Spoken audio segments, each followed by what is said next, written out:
The British military response was not merely about defeating an enemy army, but about reclaiming lost territory and reasserting symbolic dominance. The violence was intimate and brutal. The widespread use of blowing from a gun, where rebels were tied over the mouths of cannon and obliterated, was a deliberate act of psychological warfare, designed to demonstrate absolute power and invoke divine retribution.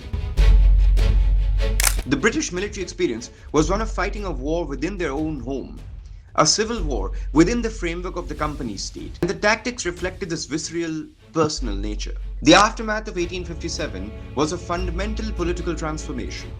The East India Company was abolished, and India was brought under the direct control of the British Crown through the Government of India Act of 1858.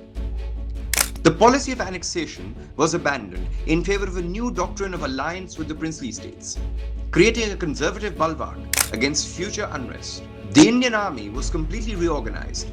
The ratio of British to Indian troops was increased, and recruitment was shifted away from the Brahmin heartland of Awadh to what the British deemed martial races like the Sikhs, Gurkhas, and Punjabis. The rebellion seared into the British imperial consciousness a permanent anxiety about internal collapse and the need for racial vigilance. The political lesson was that rule required a careful balance of coercion, co-option, and a public respect for Indian tradition.